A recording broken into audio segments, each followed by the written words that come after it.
Shalom Bapak Ibu Saudara kekasih dalam Tuhan kita Yesus Kristus. Puji nama Tuhan, saudara bersuka cita pagi hari ini, amin. Hari ini merupakan hari yang paling penting di sepanjang sejarah umat manusia. Karena ada satu pribadi, dia yang harusnya hidup, tetapi dia rela memberikan hidupnya.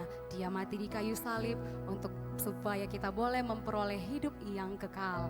Dia Yesus, juru selamat kehidupan kita. Untuk itu pagi hari ini saya mengajak seluruh Bapak Ibu Saudara dimanapun Anda berada, untuk masing-masing pribadi kita datang di hadapan Tuhan. Kita mau balas setiap kasih dan kebaikan Tuhan lewat pujian penyembahan kita. Sama-sama kita satukan hati, kita tundukkan kepala, kita berdoa. Dengan mengucap syukur dan berterima kasih pun tidak dapat membalas setiap kasih Tuhan atas hidup kami. Engkau Tuhan yang sudah rela mati di kayu salib untuk menebus setiap dosa kami.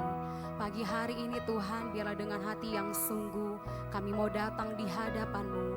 Kami rindu mengingat setiap kasih dan kebaikan Tuhan atas hidup kami. Dan kami rindu membawa setiap pujian kami, penyembahan kami, bahkan seluruh kehidupan kami Tuhan, menjadi persembahan yang hidup dan berbau harum di hadapan-Mu. Terima kasih Bapa, terima kasih Yesus. Kami siap menyembah Engkau, kami siap meninggikan nama-Mu. Hanya di dalam nama Tuhan Yesus kami bersyukur. Haleluya. Amin.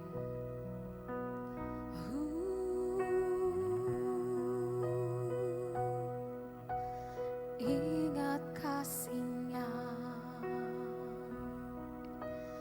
ingat kebaikan-Nya,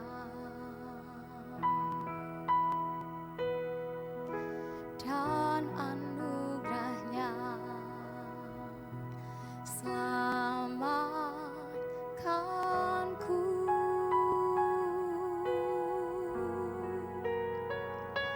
Sebab kasih-Nya setinggi langit,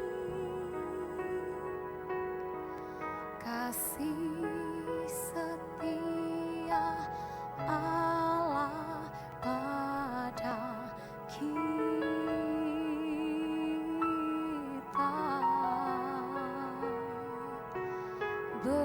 Besar kasih Allah pada kita.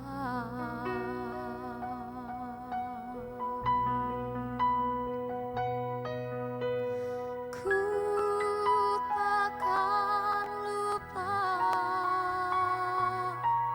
kasih-Nya.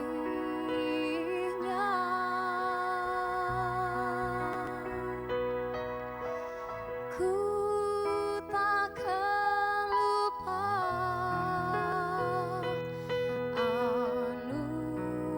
anugerah-Nya. Dia penuhkan, Dia penuhkan, Dia puaskan hasratku.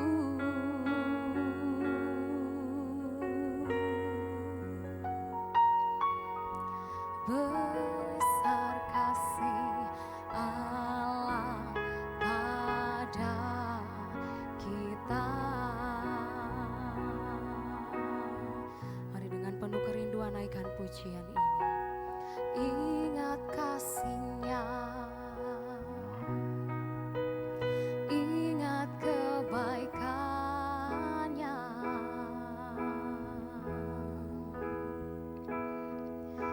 dan anugerah-Nya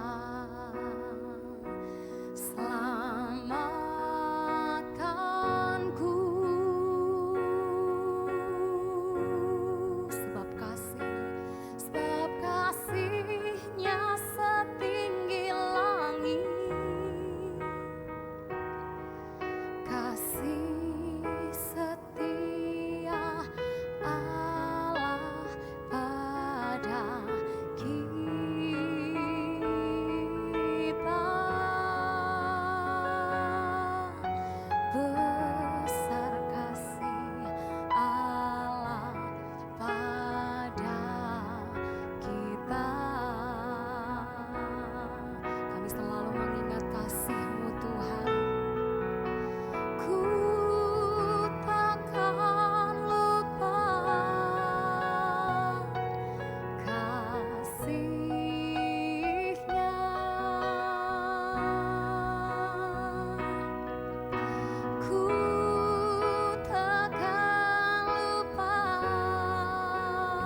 datang di hadapan Tuhan. Naikkan sembah yang terbaik, naikkan syukur yang terbaik bagi Yesus, naikkan mazmur yang terbaik bagi Dia. Oh, kami sembah Kau Yesus, sebab kasih-Mu besar, sebab anugerah-Mu besar dalam hidup kami. Kami percaya Engkau Allah kami yang ajaib, Engkau Yesusku. Haleluya, segala pujian dan syukur hanya bagi-Mu, hanya untuk-Mu Tuhan. Kau juru selamat kami, Kau kekasih jiwa kami. Oh, Kau yang layak disembah, Bapa yang kudus, Allah yang mulia. Kami rindu menyembah-Mu selamanya, selamanya Tuhan. Engkau berharga bagi kami selamanya. Kami sembah Engkau, kami sembah Engkau, kami bawa pujian yang terbaik hanya bagi-Mu, hanya bagi-Mu Tuhan.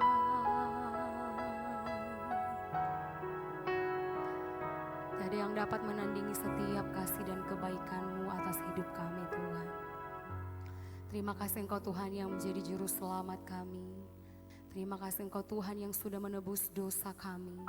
Dan terima kasih Engkau Tuhan yang tak pernah meninggalkan setiap kami.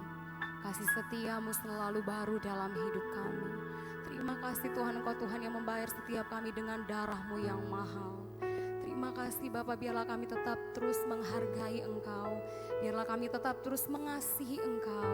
Bahkan kami tetap terus cinta kepada Tuhan. Terima kasih Bapa, Engkau sungguh baik dalam hidup kami. Engkau teramat baik dalam hidup kami Tuhan.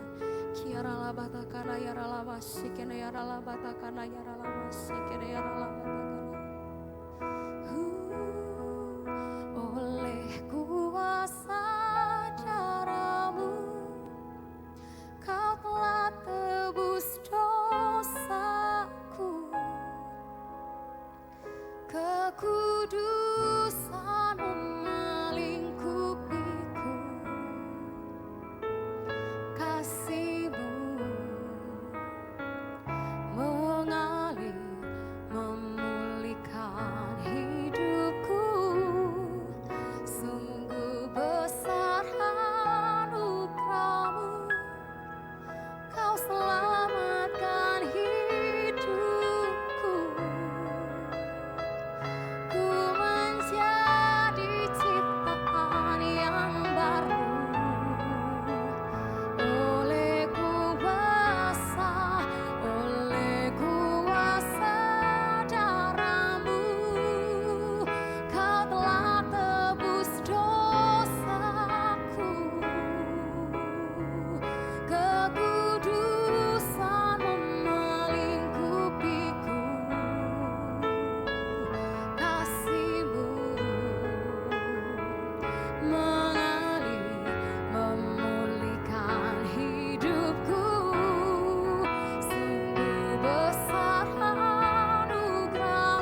Yesus tetap menjadi nomor satu dalam kehidupan kita. Dan biarlah kita semakin terus mengasihi Dia, sebab Dia yang terlebih dulu mengasihi setiap kita. Tetap semangat, Tuhan Yesus memberkati.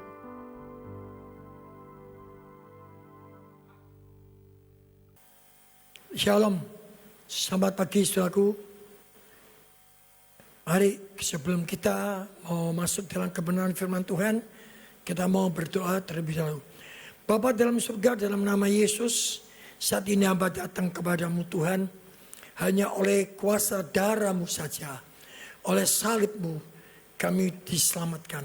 Sebab itu pada pagi hari ini urapi setiap kami, khususnya urap telinga kami, supaya kami tidak salah untuk mendengar kebenaran firman-Mu. Biarlah kebenaran firman-Mu masuk dalam hati kami simpan, kami renungkan, kami lakukan dalam kehidupan ini. Sia-sialah pengiringan dan pelayanan kami kalau kami tidak menjadi pelaku firman-Mu. Roh Kudus, Engkau tetap menjadi pucuk pimpinan. Roh Kudus, taruhkan firman-Mu, kata-kata-Mu pada mulut, lidah, pikiran dan hati hamba-Mu, supaya yang disampaikan hanya daripada Engkau, bukan daripada hamba-Mu. Terima kasih Bapa, kami siap menikmati kebenaran firman-Mu hanya di dalam nama Yesus. Yang siap menikmati kebenaran firman Tuhan, katakan bersama saya, amin. Tema firman Tuhan pada Jumat Agung ini yaitu rahasia di balik salib. Saudaraku, banyak orang tidak mengerti apa artinya salib. Bapa mengirimkan anak yang tunggal ke dalam dunia ini untuk mati di atas kayu salib. Bahkan orang-orang Israel berkata dalam Galatia 3:13 dikatakan orang yang mati di atas kayu salib adalah orang yang terkutuk. Bahkan ada orang yang berkata di dalam salib itu ada jin. Ya, saudara, kita tidak usah marah. Karena apa? Karena mata rohani mereka dibutakan. Kita perlu mengasihani orang yang demikian. Biar satu saat Tuhan celekkan mata rohani mereka. Dan mereka boleh bertobat, terima Yesus Kristus sebagai juru selamat pribadi. Ya, sebelum itu mari kita mau baca di dalam Filipi pasal 2 ayat 8 hingga yang ke-11. Demikian bunyi firman Tuhan. Dan dalam keadaan sebagai manusia, ia telah merendahkan dirinya dan taat sampai mati. Bahkan sampai mati di atas kayu salib. Itulah sebabnya Allah sangat meninggikan dia dan mengaruniakan kepadanya nama di atas segala nama. Supaya dalam nama Yesus bertekuk lutut segala yang ada di langit dan yang ada di atas bumi dan ada di bawah bumi. Dan segala lidah mengaku Yesus Kristus adalah Tuhan bagi kemuliaan Allah Bapa. Amin. Saudara, nah ini sudah bisa membaca dan kita akan menyelidik kebenaran firman Tuhan. Saudara, mari kita lihat sesuai dengan kebenaran firman Tuhan. Apakah rahasia di balik salib? Sebetulnya banyak, saudara. Sesungguhnya banyak sekali rahasia di balik salib. Saya akan terangkan pada pagi hari ini ada 5. Yang pertama, melalui salib Kristus Yesus, dosa kita, dosa manusia diampuni. Kita melihat dalam 1 Petrus pasal yang kedua, ayat yang ke-24. Ia sendiri telah memikul dosa kita di dalam tubuhnya di kayu salib, supaya kita yang telah mati terhadap dosa hidup untuk kebenaran, oleh bilur-bilurnya kamu telah disembuhkan. Jadi saudaraku, jelas firman Tuhan mengatakan, menuliskan bahwa di atas kayu salib, ya, Tuhan Yesus sudah mati untuk apa? Menanggung dosa manusia. Saudaraku, tanpa pengorbanan Kristus di atas kayu salib, manusia tidak akan diselamatkan. Bahkan Ibrani dikatakan, Ibrani 10 ayat yang ke-4, kita melihat di dalam Ibrani 10 ayat yang ke-4. Saudaraku, apa yang dikatakan Ibrani 10 ayat ke-4? Ya, kita mau baca. Ya, sebab tidak mungkin darah lembu jantan, darah domba jantan menghapus dosa manusia. Saudaraku, memang dulu di dalam perjanjian lama, di dalam Taurat, ya, orang Israel pada waktu dia bersalah, berdosa, ya, dia membawa kambing, ya, membawa domba. Kalau tidak mampu, membawa burung merpati.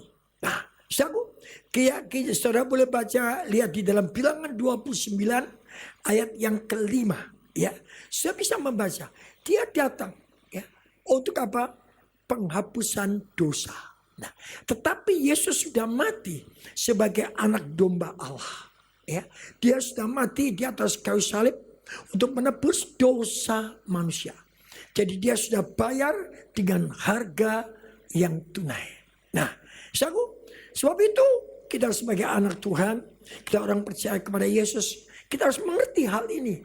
Hanya melalui Yesus di atas kayu salib, ya, ada pengampunan dosa.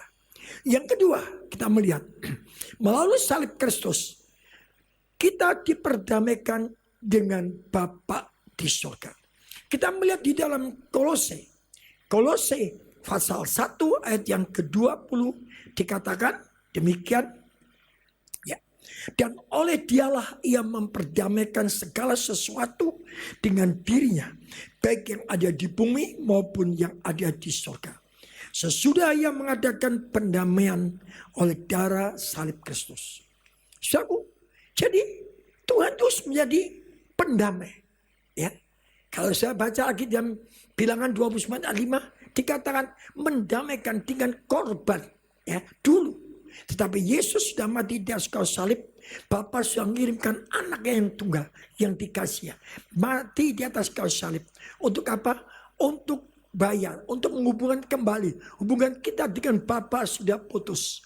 Tapi sekarang hubungan kita dengan Bapa, ya, mulai terjalin kembali. Sebab itu kalau saya membaca belajar dalam tabernakel studi, antara ruangan suci dan ruangan maha kudus ada satu tirai. Ya. Nah, pada waktu Yesus mati di kayu salib, ya, pada waktu Tuhan berkata sudah genap, maka tirai terbelah. Jadi tidak ada lagi penyekat, penghalang, penyekat untuk datang. Kita boleh bebas datang kepada Tuhan.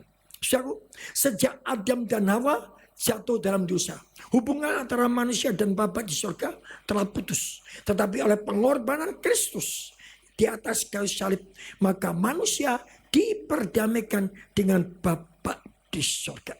Kita lihat di dalam Roma pasal yang ketiga ayat yang ke-25. Roma pasal 3 ayat yang ke-25. Demikian bunyi firman Tuhan. Kristus telah ditentukan Allah menjadi jalan pendamai karena iman dalam darahnya. Hal ini dibuatnya untuk menunjukkan keadilannya, karena ia telah membiarkan dosa-dosa yang telah terjadi dulu pada masa kesabarannya. Nah, Yesus sebagai pendamai, dia datang dosa ke dalam dunia ini. Karena ketidaktaatan seseorang, ketidaktaatan Adam dikatakan oleh Tuhan, jangan kau makan buah dari pohon yang di tengah itu. Kalau engkau makan, engkau akan mati. Sejak Adam makan buah yang dilarang oleh Tuhan, maka sejak itu dia harus diusir dari Taman Eden. Ya, jadi sebab itu kita sebagai anak Tuhan, karena ketaatan seseorang yaitu Yesus, kita harus mengerti. Karena ketaatan Yesus mati di atas kayu salib, maka manusia diperdamaikan dengan Bapa di surga. Sebab itu di dalam Yesaya pasal 9 bagian yang terakhir dikatakan dia, Yesus adalah Raja Damai. Karena dia menjadi pendamai. Demikian kita sebagai anak Tuhan. Kita yang siap percaya Yesus. Seharusnya kita menjadi pendamai. Ya, bukan menjadi perusuh, tapi pendamai. Ya, mari kita belajar. Bahkan Tuhan berjanji kepada kita dalam Yeremia 29 ayat yang ke-11. Apa yang Tuhan katakan di situ? Ya, rancanganmu bukan rancangan kecelakaan, tapi rancangan damai sejahtera. Jadi Yeremia 29 ayat 11. Rancanganku bukan rancangan kecelakaan, tapi rancangan damai sejahtera dan hari depan yang penuh pengharapan. Untuk orang yang mau percaya Yesus. Kalau mereka tidak mau percaya Yesus, ya tidak akan mendapat hal itu. Nah, sekarang kita melihat bagian ketiga. Rahasia salib bagian ketiga. Melalui salib Kristus kita diselamatkan. Sebab itu firman Tuhan katakan di dalam Yohanes 3 ayat 16. Karena demikian Allah mengasihi dunia. Ini ayat hafalan. Maka diberikannya anak yang tunggal. Barang siapa yang percaya kepada Yesus, dia tidak binasa, melainkan beroleh hidup yang kekal. Nah, ini adalah satu jaminan keselamatan. Ya, bahkan di dalam Kisah Rasul 4 ayat yang ke-12, kita mau lihat Kisah Rasul pasal 4 ayat yang ke-12, apa yang dikatakan di situ? Dan keselamatan tidak ada di dalam siapapun juga, selain di dalam Dia, di dalam Yesus. Sebab di bawah kolong langit ini tidak ada nama lain yang diberikan kepada manusia dan olehnya kita diselamatkan. Ini ayat di jaminan untuk kita. Sebab itu setiap anak Tuhan itu percaya. Ya, setiap anak Tuhan kalau ditanya, saat ini kau dipanggil Tuhan, percaya enggak engkau masuk surga? Kalau dia sungguh-sungguh mengerti firman Tuhan, dia akan, aku percaya. Karena apa? Ada jaminan. Banyak orang ditanya, ya tahu, kalau Bapak saat dipanggil Tuhan, meninggal, percaya masuk surga? Ya, mudah-mudahan.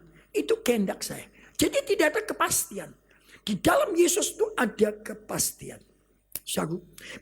Mari kita belajarkan kebenaran firman Tuhan. Ya, jadi Tuhan yang memberikan keselamatan kepada kita, kepada manusia. Ya, firman Tuhan berkata di dalam Filipi pasal 2:12, kerjakanlah keselamatan itu dengan takut kepada Tuhan. Apa maksudnya? Nah, seringkali saya terangkan pada jemaat, seseorang yang sudah percaya Yesus, dia dibaptis, ya. Nah, baptis itu artinya meninggalkan satu pernyataan, meninggalkan hidup yang lama, masuk dalam kehidupan yang baru. Nah, orang yang sudah dibaptis sungguh-sungguh, dia percaya sungguh-sungguh, dia mau dibaptis, terima Yesus sebagai juru selamat. Nah, plung, masuk, keluar, kemudian dipanggil Tuhan, dia selamat, masuk surga. Tetapi yang ngeri, pada saat orang itu dibaptis, keluar, nah, masih hidup dalam perjalanan hidup ini. Ya, ini yang menentukan. Sebab itu seringkali saya berkata, ya, surga itu bukan di dalam tangan Tuhan. Tugas Tuhan di dalam dunia ini sudah selesai untuk menyelamatkan kita.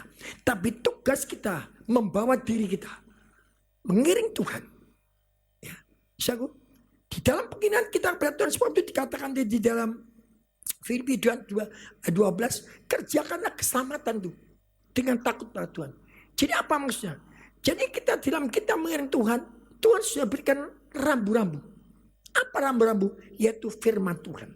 Firman Tuhan diberikan pada kita. Bahkan Tuhan memberikan Roh Kudus kepada kita. Roh Kudus tidak pernah mengintimidasi kita. Tapi Roh Kudus nantiasa mengingatkan kita.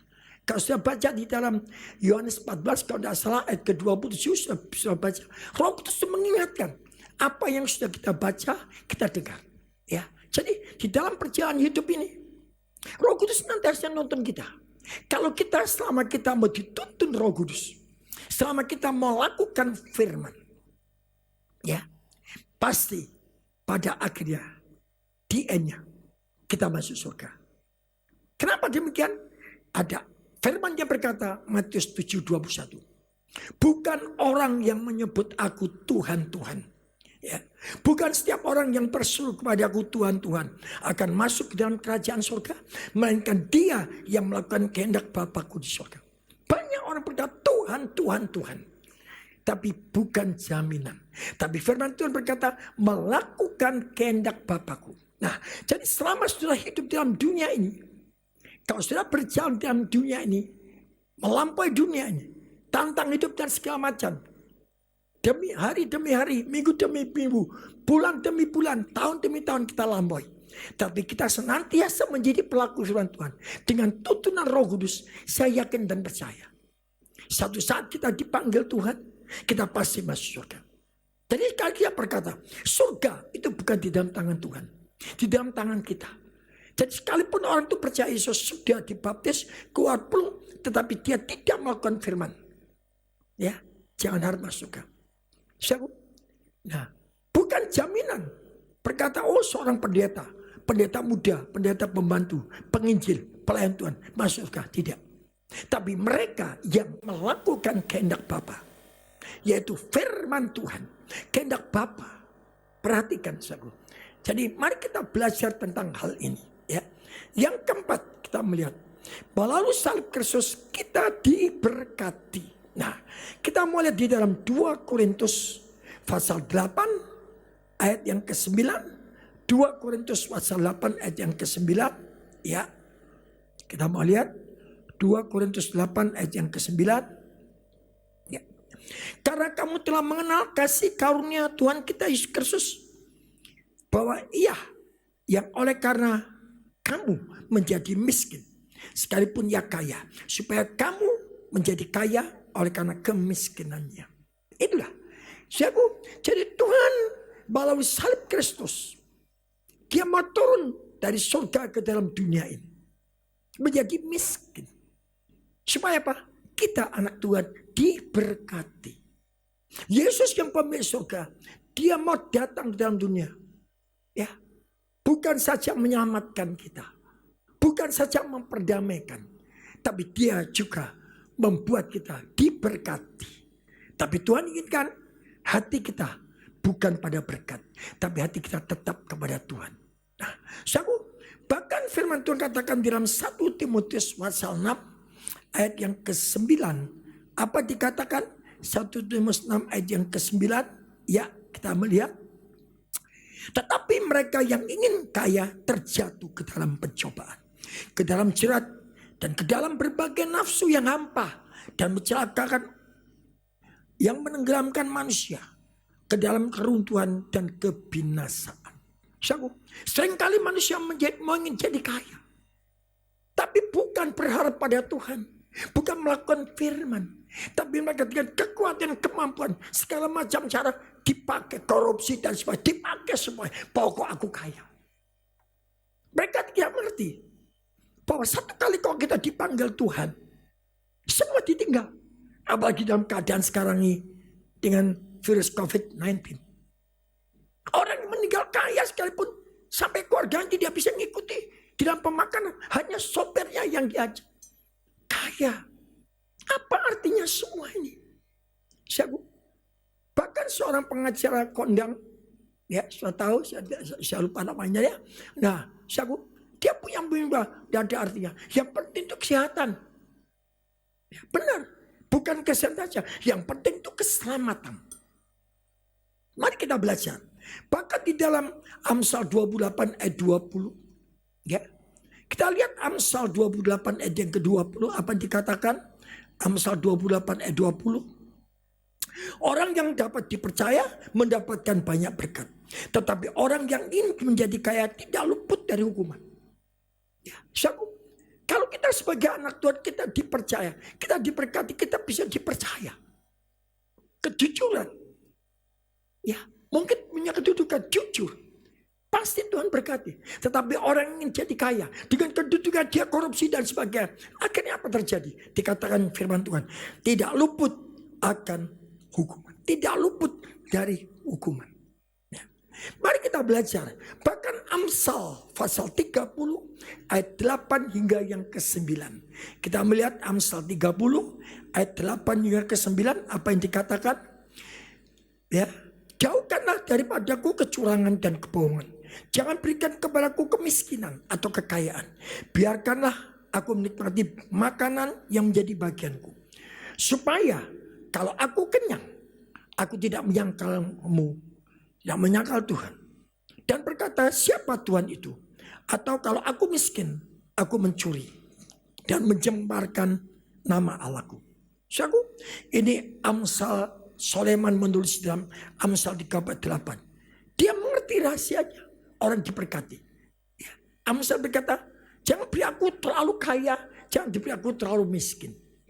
Dikatakan, supaya kalau kaya bisa sombong. Siapa Tuhan itu? Kalau miskin bisa menjadi kata, kalau miskin maka dia akan mencuri dan sebagainya. Siapa? Sulaiman diberikan hikmat oleh Tuhan dengan luar biasa. Marilah kita belajar belajar tentang kebenaran firman Tuhan. Ya. Saudaraku, ada beberapa firman Tuhan dikatakan di dalam Ulangan pasal 28 ayat 1 hingga ke 6. Sudah boleh catat, sudah boleh baca. Bahkan Ulangan 28 ayat 13 hingga 14. Ya. Dikatakan di situ, Tuhan menjadikan kita bukan ekor tapi kepala. Tidak turun tapi naik. Itu janji Tuhan. Tetapi syaratnya sudah bisa baca. Ada syaratnya. Kalau saya membaca dalam ayat 1, ya Ulangan, ya pasal 6 ayat 28 ayat 1 sampai dengan 6. Sudah boleh baca. Bahkan sesungguhnya saudaraku, Tuhan itu memberikan kebebasan pada kita. Ya. Tuhan memberikan kebebasan untuk berusaha, bekerja dan sebagainya. Tapi Tuhan inginkan kita mengerti firman. Bahkan firman Tuhan katakan dalam Ulangan 11 ayat 26 hingga yang ke-28. Kita lihat Ulangan 11 ya, ayat yang ke-26 hingga yang ke-28. Lihatlah, aku memperhadapkan kepadamu pada hari ini berkat dan kutuk. Berkat apabila kamu mendengar perintah Tuhan Allahmu yang kusampaikan kepadamu pada hari ini. Dan kutuk jika kamu mendengar perintah Tuhan Allahmu dan menyimpang dari jalan.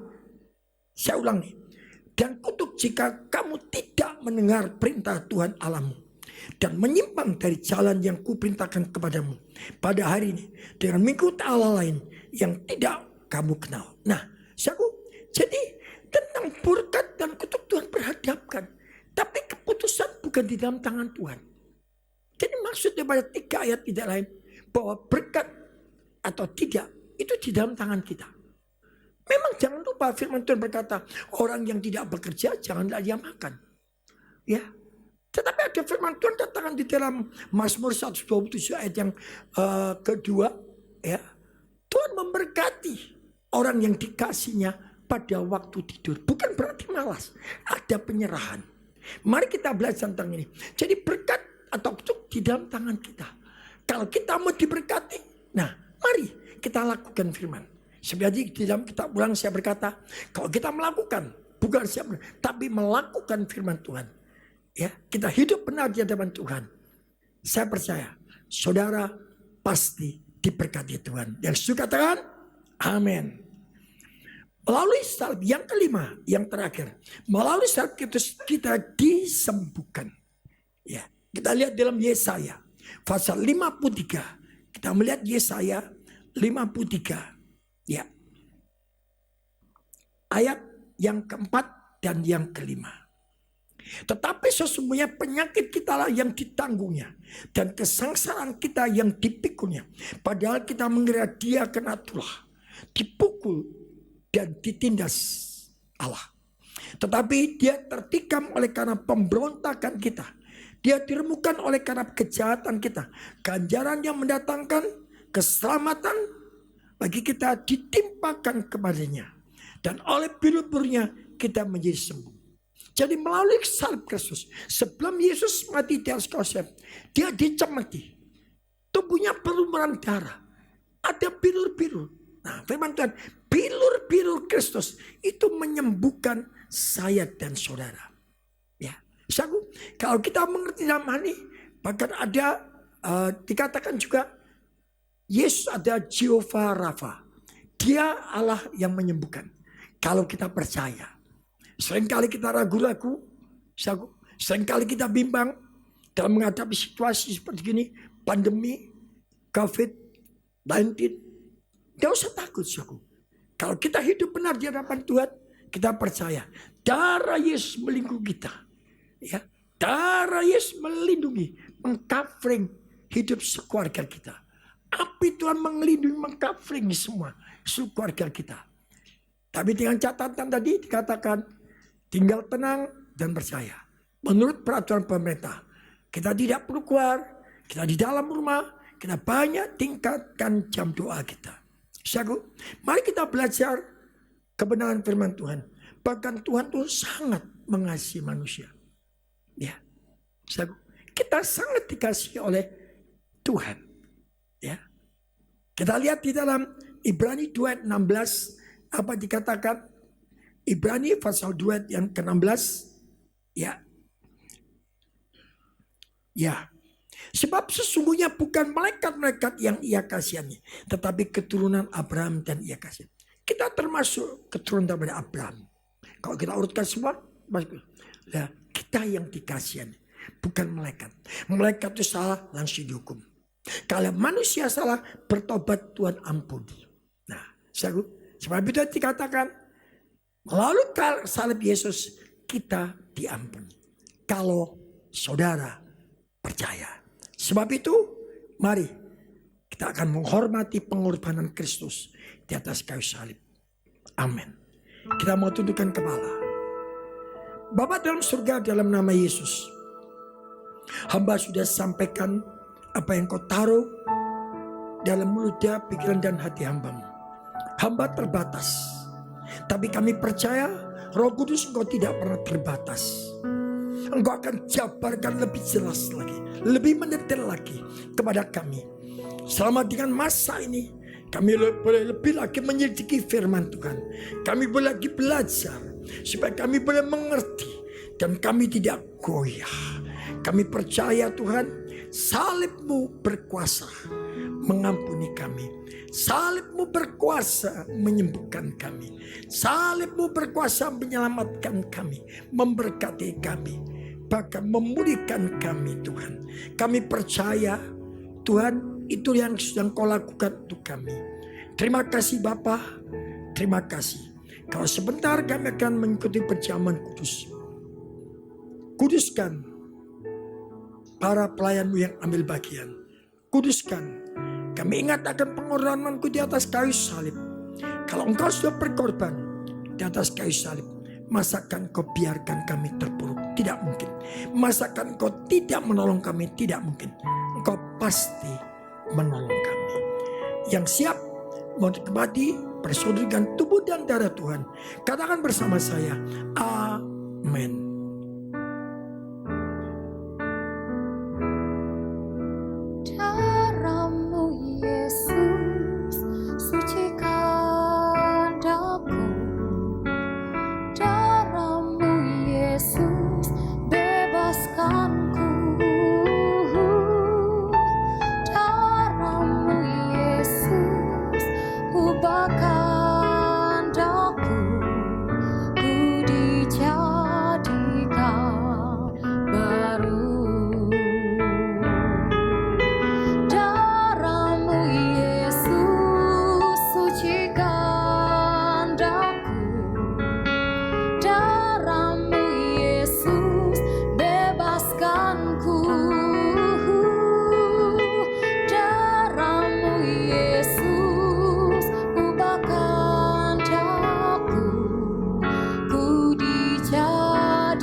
Firman Tuhan.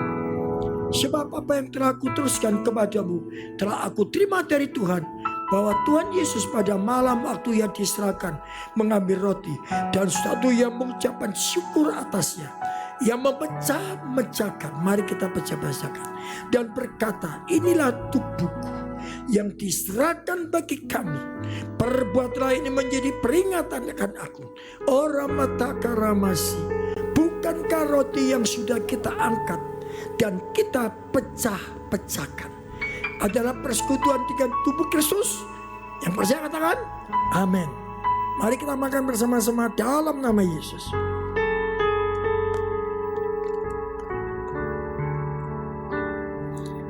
Mari angkat cawan yang berisi air anggur dengan tangan kanan ke atas sebitik lidah kepala kita. Haleluya, haleluya, haleluya.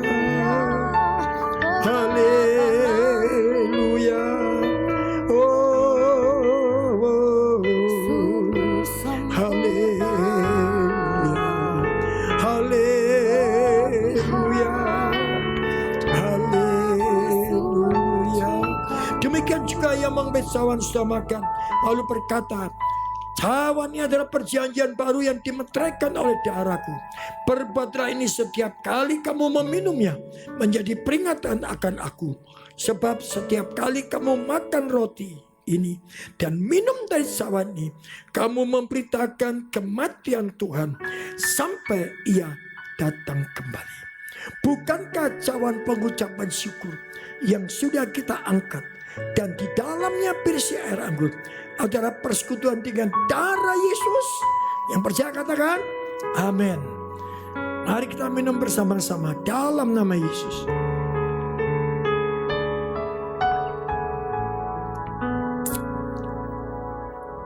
Taruh cawan di tempat saudara. Mari angkat kedua tangan saudara. Sembah Dia. Sembah. Sembah. Sembah. Berikan penyembahan yang indah. Haleluya.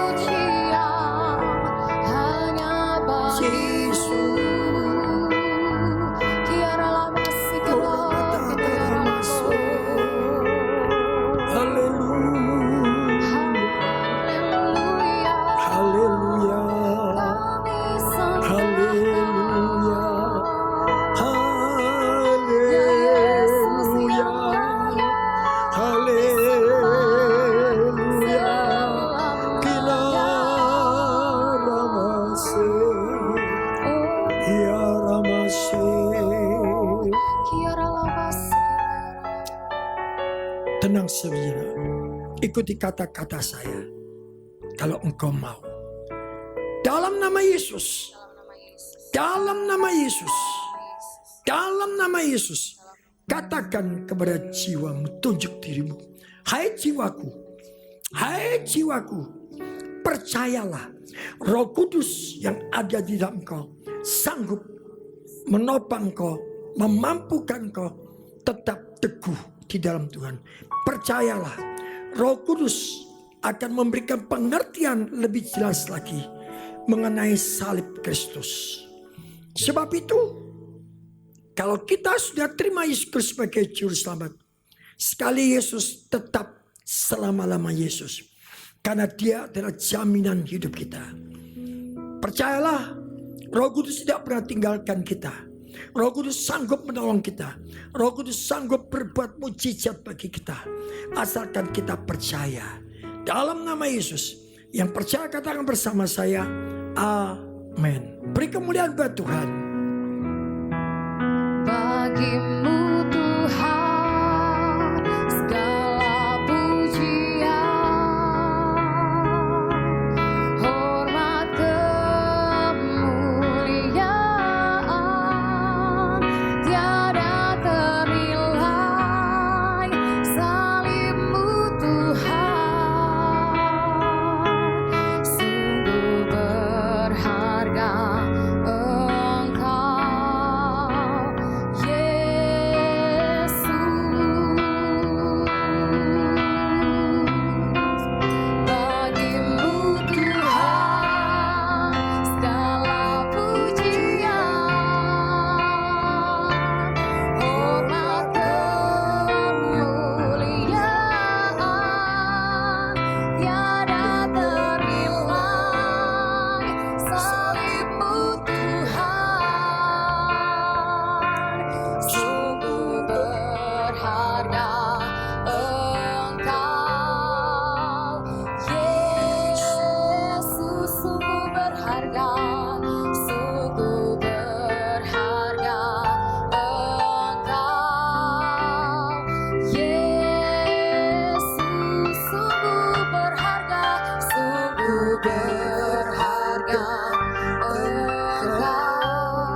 buat Tuhan.